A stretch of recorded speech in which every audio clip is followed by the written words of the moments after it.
नमस्कार दोस्तों, वैदिक एस्ट्रोलॉजी ज्ञान में आपका स्वागत है। आज मैं अपना 13th एपिसोड लेकर आया हूँ। आज मैं आपको फंक्शनल बेनिफिक यानी योग कारक ग्रह और फंक्शनल मेलिफिक यानी मारक ग्रह तुला लगन की कुंडली में कौन कौन से होते हैं इसकी विस्तृत जानकारी दूंगा। जैसा कि आप देख सकते हैं, लग्न में यानी फर्स्ट हाउस में 7 नंबर लिखा है, तो ये तुला लगन की कुंडली बनी। तुला राशि के मालिक होते हैं शुक्र देवता। तुला लग्न की कुंडली की कंट्रोलिंग पावर शुक्र देवता के पास होती है। तो दोस्तों, पहले हम आते हैं योग कारक ग्रहों पर। तुला लगन की कुंडली में शुक्र देवता पहले घर के मालिक बने और अष्टम भाव के मालिक बने। पहला घर होता है हमारा खुद का, हमारी पर्सनैलिटी का, और अष्टम भाव होता है ऑब्स्टेकल्स का, हमारी आयु का और ससुराल पक्ष का। पहला भाव एक त्रिकोण भाव होता है और अष्टम भाव एक दुष्टाना भाव होता है। त्रिकोण के स्वामी होने के कारण शुक्र देवता को अष्टम भाव के स्वामी होने का दोष नहीं लगता। तो तुला लगन की कुंडली में शुक्र देवता एक योग कारक ग्रह होते हैं। शुक्र देवता ने अपनी मित्रता निभाते हुए शनिदेव को चौथे भाव का मालिक बनाया और पंचम भाव का मालिक बनाया। चौथा भाव होता है माता का, गाड़ी का, भूमि का और वाहन का। चौथा भाव हमारी मातृभूमि का भी होता है। चौथा भाव जनता का भी होता है। और पंचम भाव होता है हमारे ब्रेन का, विल पावर का, स्टमक का, लव रोमांस का, संतान का और अनसर्टेन गेंस का। ये दोनों ही ऑस्पिशियस भाव हैं। तो तुला लगन की कुंडली में शनिदेव दूसरे योग कारक ग्रह होते हैं। शुक्र देवता ने बुध देवता को नवम भाव का मालिक बनाया और 12th हाउस का मालिक बनाया। नवम भाव होता है पिता का, धर्म को मानने का, विदेश यात्रा का और हमारे भाग्य का।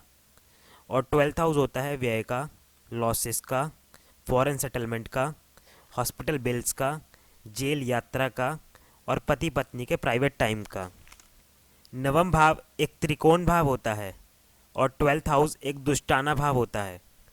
त्रिकोण के स्वामी होने के कारण बुध देवता को 12th हाउस के स्वामी होने का दोष नहीं लगता। तो तुला लगन की कुंडली में बुध देवता तीसरे योग कारक ग्रह होते हैं।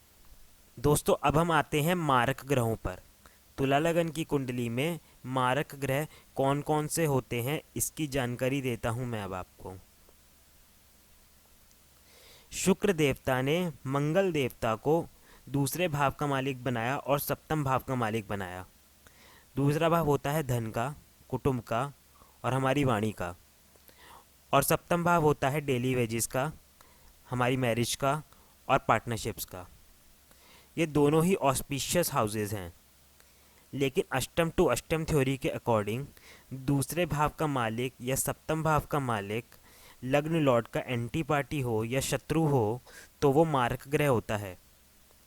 तो तुला लगन की कुंडली में मंगल देवता जो दूसरे भाव के मालिक बने और सप्तम भाव के मालिक बने, लेकिन लग्न लॉर्ड शुक्र के एंटी पार्टी होने के कारण मंगल देवता पहले मारक ग्रह होते हैं। शुक्र देवता ने बृहस्पति देवता को तीसरे भाव का मालिक बनाया और छठे भाव का मालिक बनाया। तीसरा भाव होता है छोटे भाई बहनों का, छोटी मोटी यात्राओं का और हार्डवर्क का। और छठा भाव होता है हाउस ऑफ कंपटीशन का, जॉब का, कोर्ट केसेस का, रोग का, कर्जे का। ये दोनों ही बुरे भाव होते हैं। तो तुला लगन की कुंडली में बृहस्पति देवता दूसरे मारक ग्रह होते हैं। शुक्र देवता ने सूर्य देव को 11वें भाव का मालिक बनाया।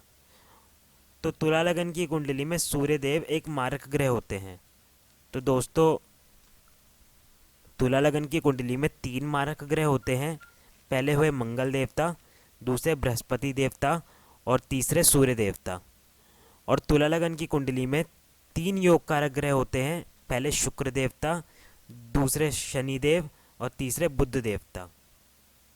दोस्तों, हम आते हैं समग्रह और एवरेज प्लैनेट पे। शुक्र देवता ने चंद्रमा देवता को दशम भाव का मालिक बनाया। दशम भाव होता है हमारे प्रोफेशन का। दशम भाव एक केंद्र भाव होता है, एक अच्छा भाव होता है। तो तुला लगन की कुंडली में चंद्रमा देवता एक समग्रह होते हैं। समग्रह की डेफिनेशन होती है दोस्तों, एक अच्छे घर का मालिक पर लग्न लॉर्ड का शत्रु। तो तुला लगन की कुंडली में चंद्रमा देवता दशम भाव के मालिक बने, जो कि एक अच्छा भाव होता है, लेकिन लग्न लॉर्ड शुक्र के एनिमी होने के कारण ये एक समग्रह माने जाते हैं।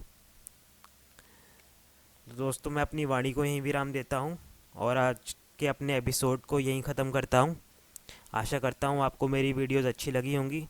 अगर मैं आपको मेरी वीडियोस अच्छी लगती हों तो सब्सक्राइब करें मेरे चैनल को, जिसका नाम है वैदिक एस्ट्रोलॉजी ज्ञान, और बेल आइकन को प्रेस करें मेरी लेटेस्ट वीडियोस के लिए। दोस्तों अगले एपिसोड में मैं योग कारक और मारक ग्रह वृश्चिक लगन की कुंडली में कौन कौन से होते हैं इसकी जानकारी दूंगा। धन्यवाद दोस्तों।